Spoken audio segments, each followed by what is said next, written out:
Lesson 19. We have from time to time mentioned the Akashic record. Now, let us discuss this most fascinating subject. For the Akashic record is something which concerns every person and every creature who has ever lived. With the Akashic record, we can travel back along history.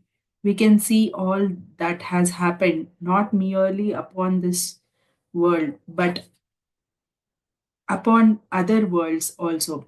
For the scientist is now coming to realize what occultists have been have always known that other worlds are occupied by other persons, not necessarily human, but sentient beings. Nothing nonetheless. Before we can say much about the Akashic records, we have to know something about the nature of energy or matter. Matter, we are told, is indestructible. It goes on forever. Electric waves are indestructible.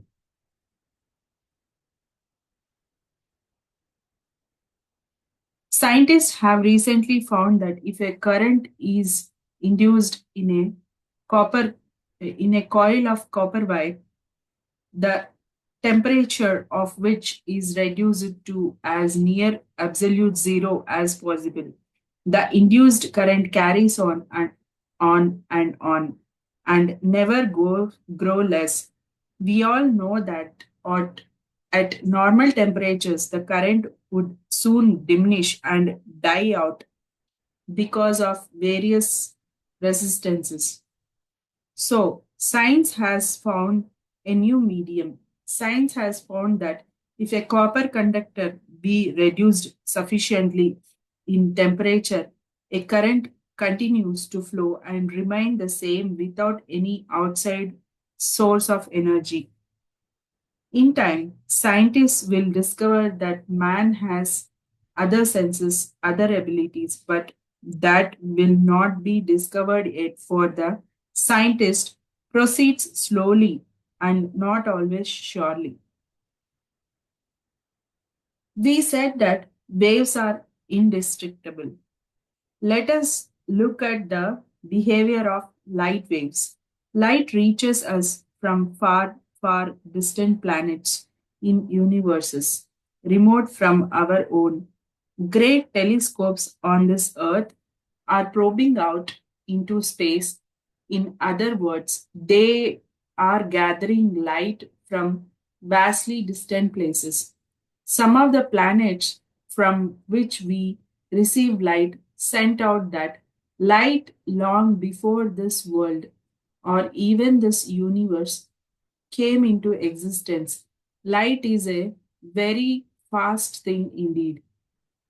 The speed of light is so fast that we can hardly imagine it, but that is because we are in human bodies and are greatly bogged down with all sorts of physical limitations.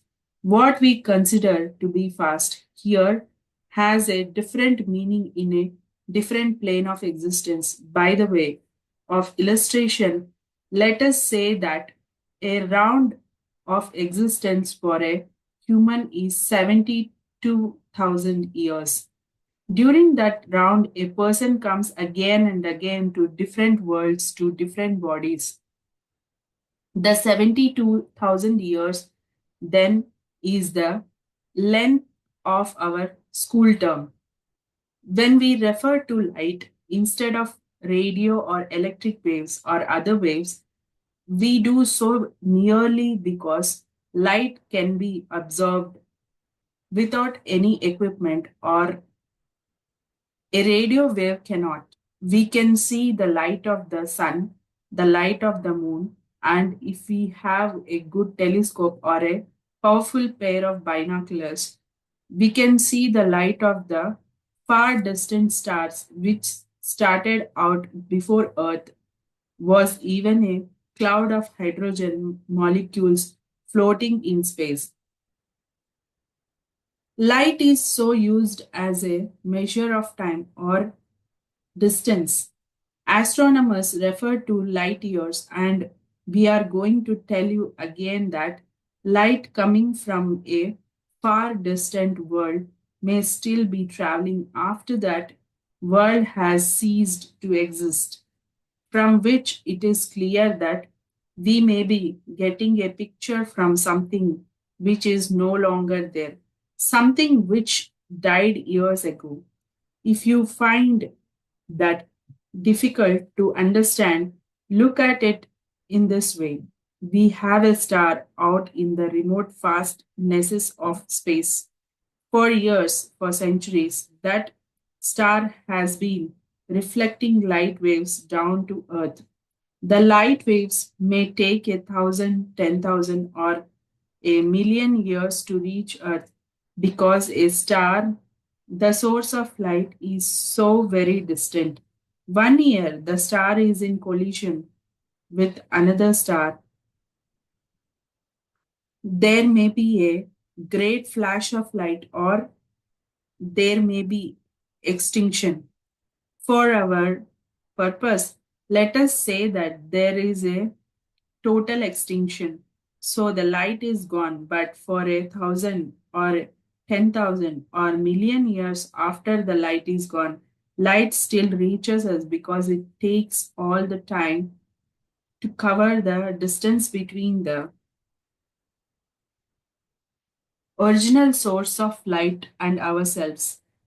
Thus, we should be seeing light after its source ceases to exist.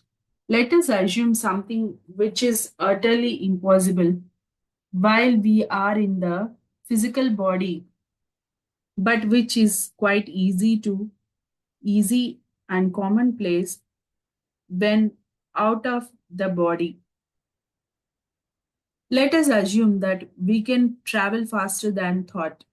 We need to travel faster than thought because thought has a very definite speed, as any doctor can tell you.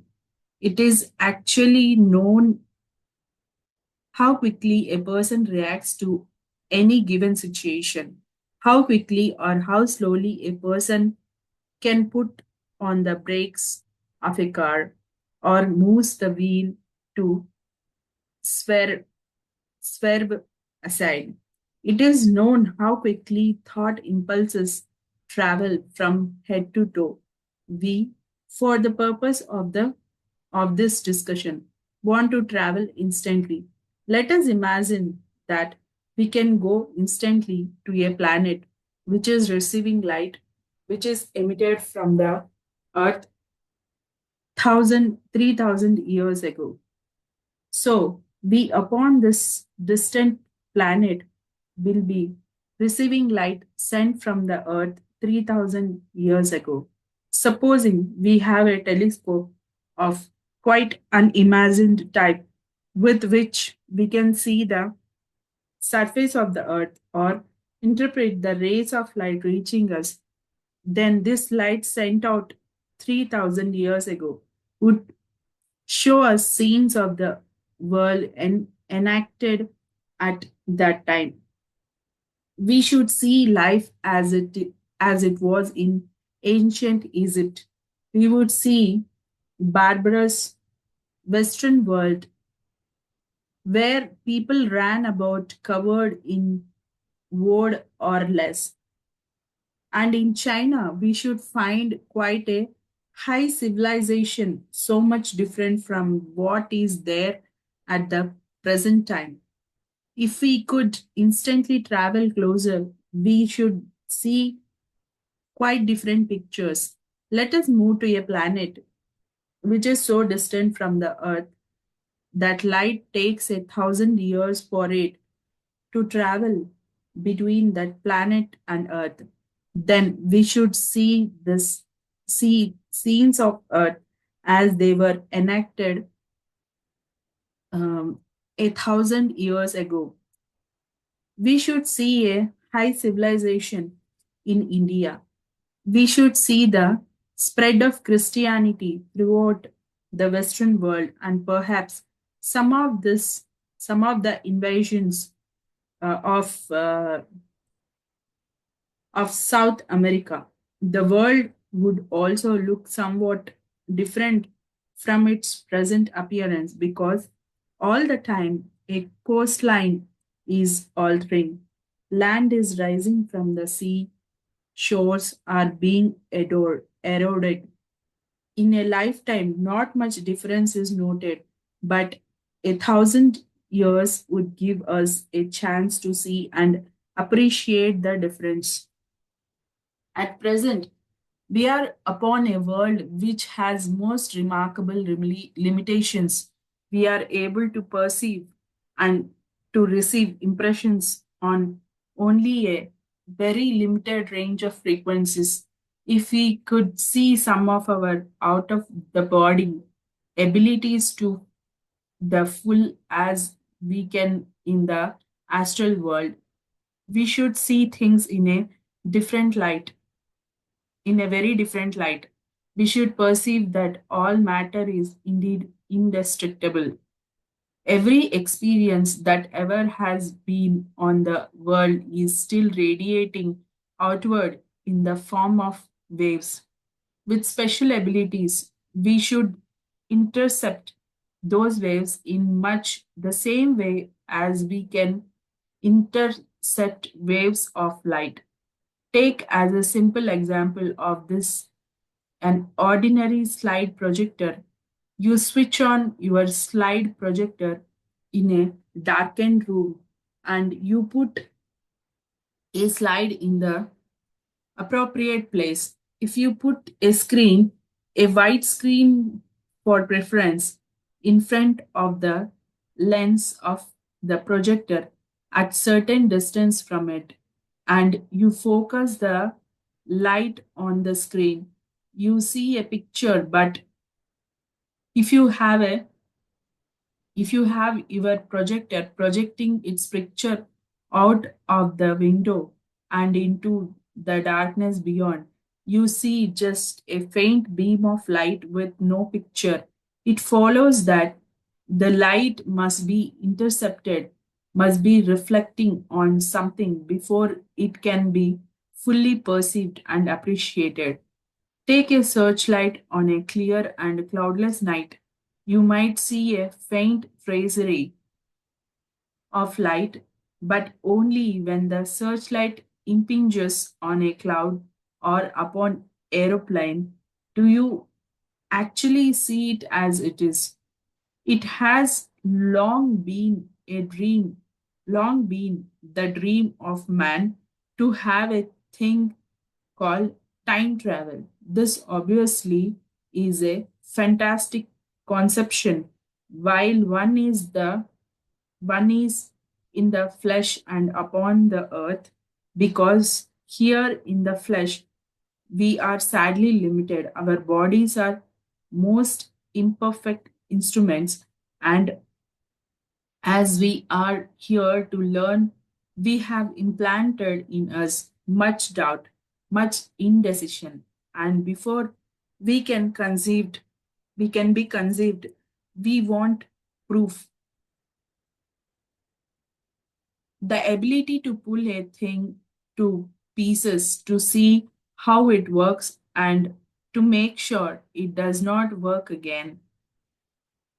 When we get beyond the earth and into the astral, or even beyond the astral, time travel is as simple as upon earth is a visit to a cinema or a theater. The Akashic record then is a form of vibration, not necessarily light vibrations, because it also embraces sound. It is a form of vibration which upon earth has no term which can describe it. The nearest one can do is to liken it to a radio wave. We have about us at all times radio waves coming in the in form all parts of the world. Every one of them brings in a different program, different languages, different music, different times. It it is possible that waves are coming in from one part of the world which contains a program which to us is being broadcast tomorrow. All these waves are coming to us constantly, but we are obviously oblivious to them. And not until we have some mechanical device which we call a radio set can we receive those waves and slow them down so that they become audible and comprehensible to us. Here, what with a mechanical or electrical device, we slow down radio frequency waves and convert them to audio frequency waves in much the same way if on earth we could slow down the way of akashic records, we should undoubtedly be able to put authentic historical scenes on the television screen, and then the historians would throw a fit when they saw that the history as printed in books is completely wrong. The akashic record is the indestructible vibrations consisting of the sum total of human knowledge which emanates from the world in much the same way as the radio program is broadcast. It goes on and on. Everything that has happened on the on this earth still exists in vibration form. When we get out of the body, we do not use a special device to understand these waves. We use nothing to slow them down. Instead, in getting out of the body, our own wave receptors are speeded up so that with practice, with training, we can receive that which we term the Akashic records. Let us get back to this problem of outstripping light. It will be easier if we forgot about light for the moment and deal instead with sound because sound is slower and we do not have to have such vast distances before getting results. Supposing you are standing out in the open and you suddenly hear a very fast moving uh, jet plane. You hear the sound, but it is useless to look up to that point from whence the sound appears to be coming because the jet plane is going faster than the sound and so will be ahead of the sound itself. In World War II, great rockets were sent from enslaved Europe to cause destruction in England. The rockets crashed down on houses, wrecking them and killing people. The first warning that people had that these rockets were about was the noise of the explosion and the crashing of falling stones and the screams of the injured.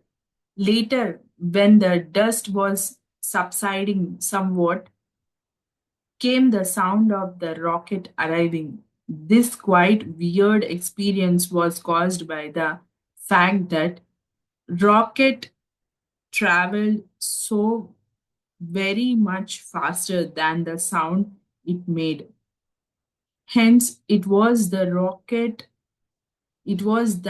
the rocket did all its destruction before its sound arrived.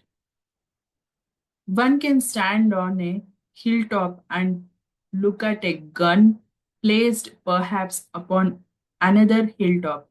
One cannot hear the shell from the gun when it is exactly over one, but the sound comes shortly after when the shell is still speeding off into the distance. No person has ever been killed by a shell which he heard.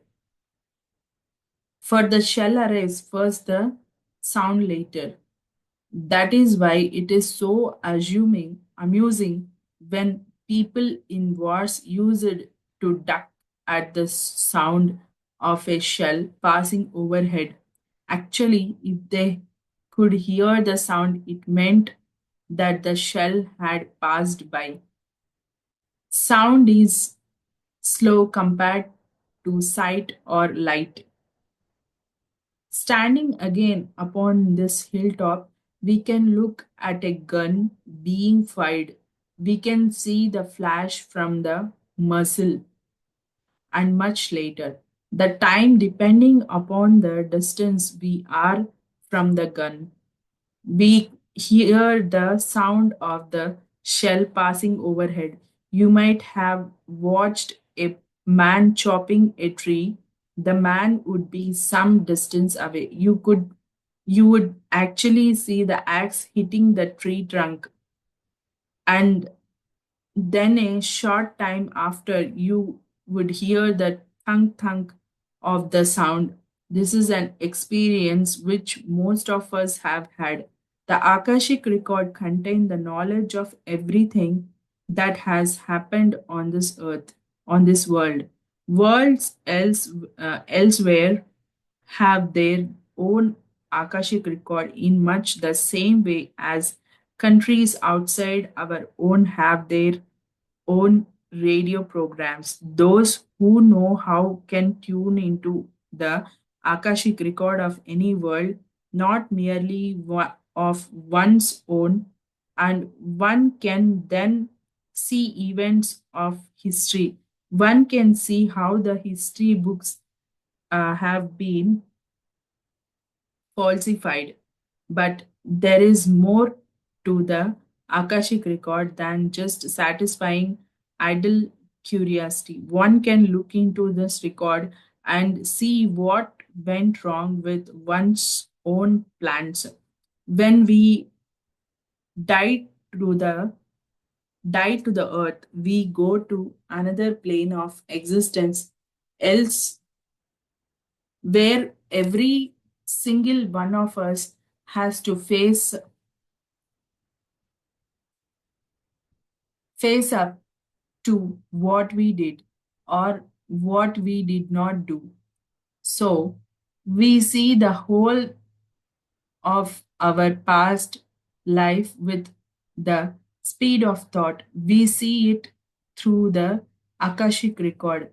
See it not just from the time that we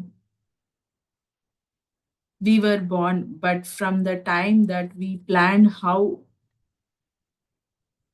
and where we would be born.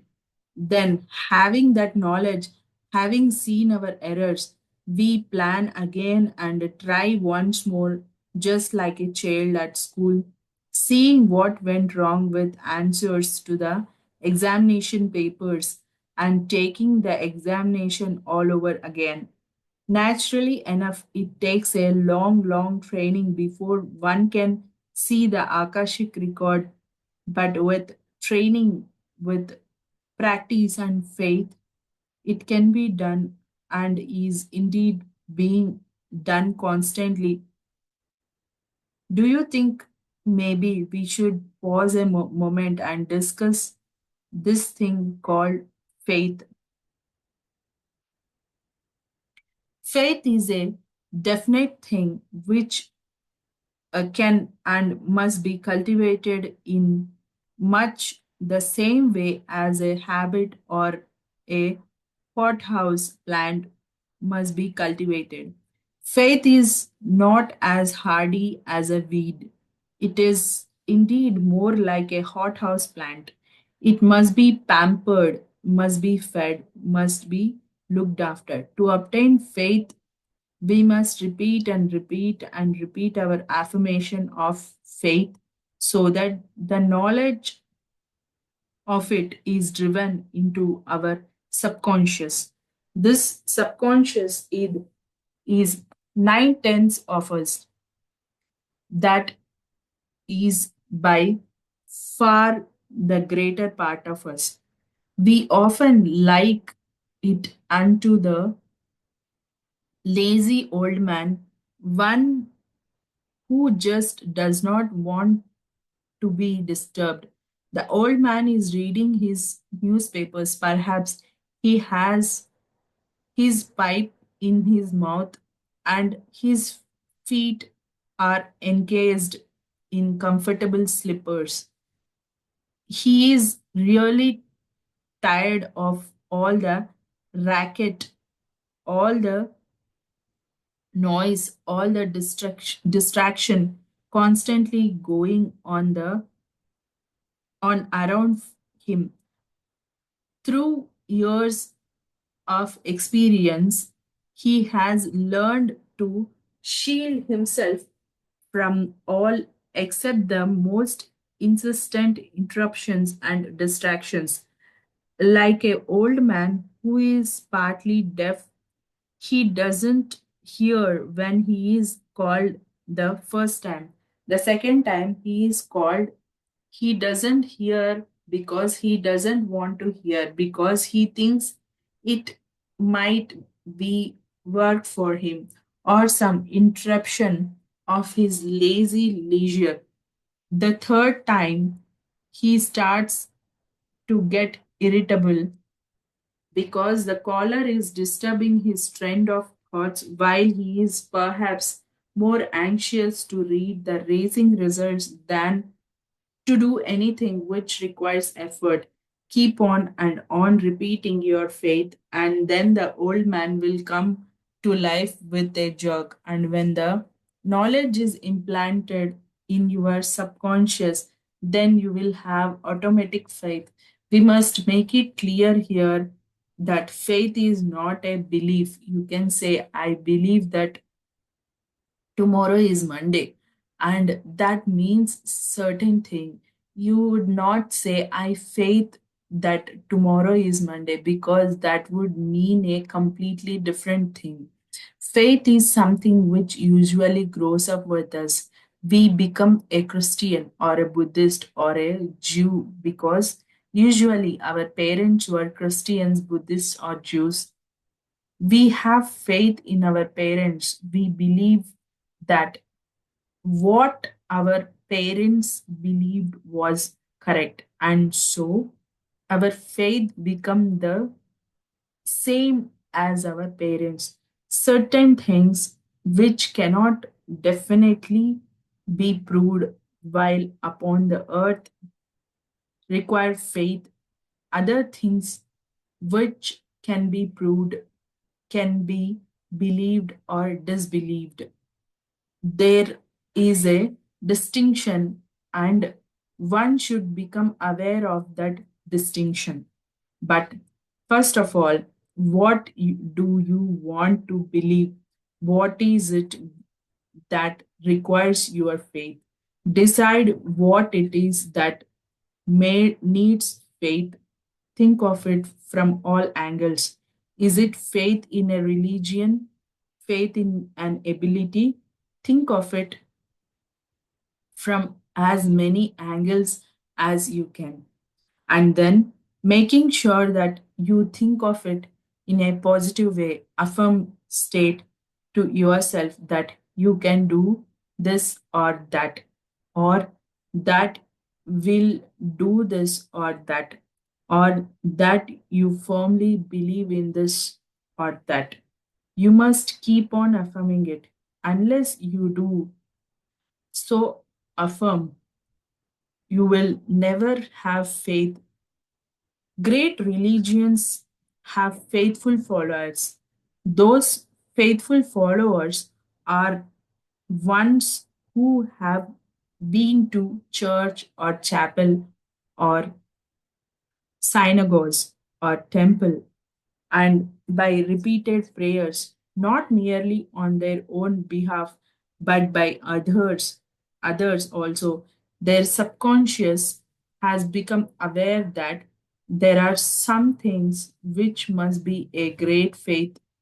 In the Far East, there are such things as mantras.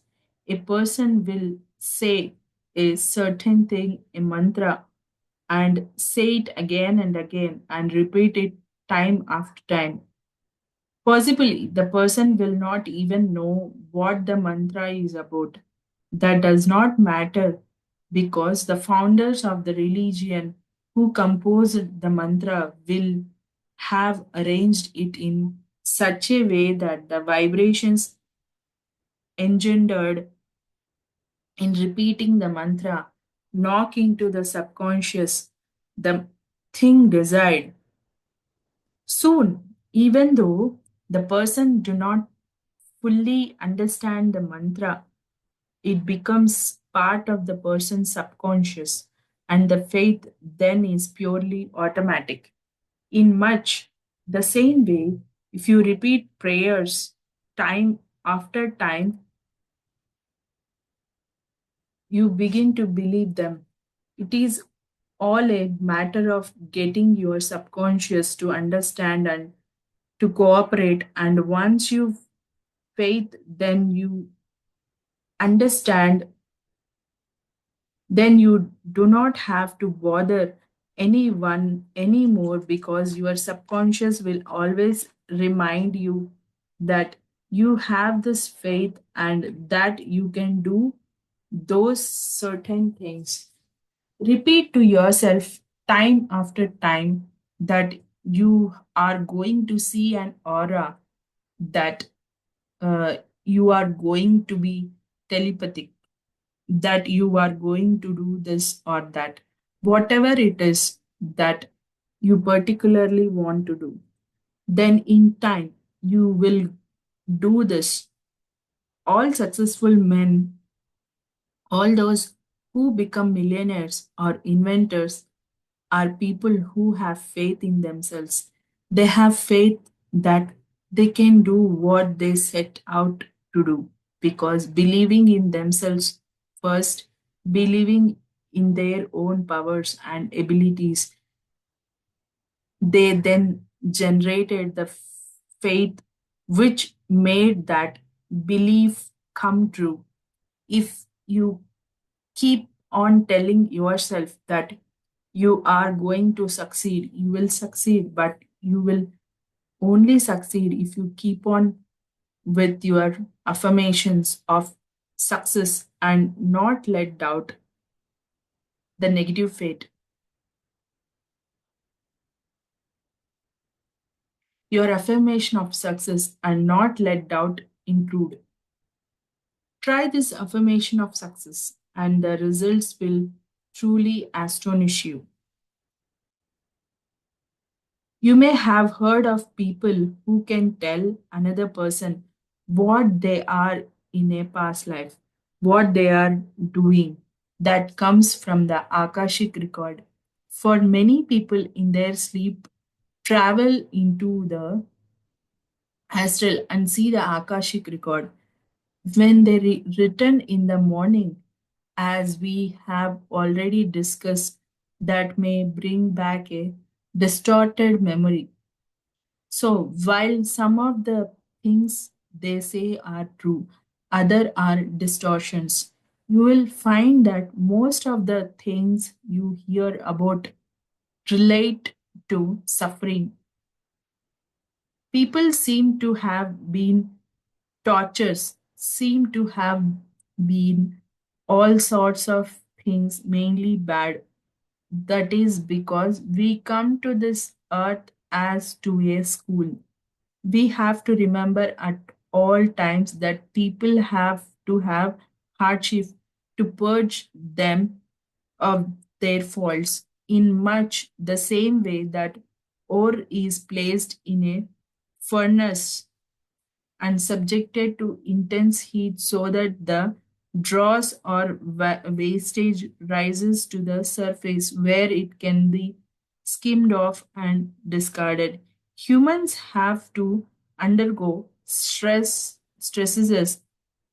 which drive them almost but not quite. to the breaking point so that their spirituality may be tested and their faults may be eradicated. People come into this earth to learn things, and people learn much more quickly and more permanently by hardships than by kindness. This is world of hardships. It is a training school which is almost a reformatory, and although there are rare kindnesses which shine out like a beam of beacon light on a dark night, much of the world is strife. Look at the history of nations. If you dispute this, look at all uh, incipient wars. It is indeed a world of impurity, and it makes it difficult for higher entities to come here as they must in order to supervise what is going on. It is a fact that a higher entity coming to this earth must take up some impurity which will act almost as an anchor and keep them in contact with the earth. The high entity who comes here cannot come into his own pure, unsullied form because he could not stand the sorrows and the trials of the earth. So be careful when you think that such a person cannot be so high as some people say because he is too fond of this and too fond of that. As long as he does not drink, then he might be quite high. Drink, though, cancels out all high abilities. Many of the greatest clairvoyants and telepaths have some physical affliction because suffering can often increase the rate of vibration and confer telepathy or clairvoyance upon the sufferer. You cannot know of a person's spirituality by just looking at him. Do not judge a person to be an evil person because he is sick. The sickness may have been taken on deliberately in order that the person can increase his or her rate of vibration for a special task. Do not judge a person harshly because he or she uses a swear word or does not altogether act you think that a great person should act. It might be, it may indeed be a great person who is using swear words or some other wise in order to have an anchor to enable him or her to remain upon the earth.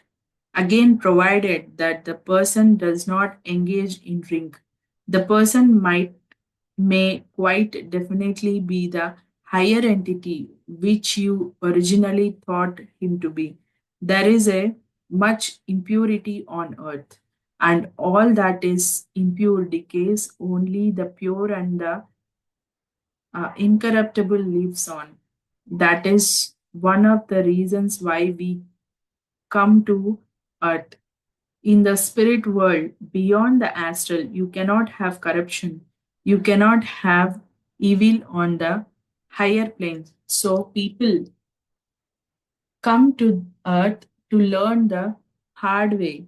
And again, a great entity coming to earth will take a wise or an affliction, knowing that as he or she came for a special task, that affliction or vice will not be held as karma, but instead be regarded as a tool, as an anchor which passes away as corruption along with the physical body.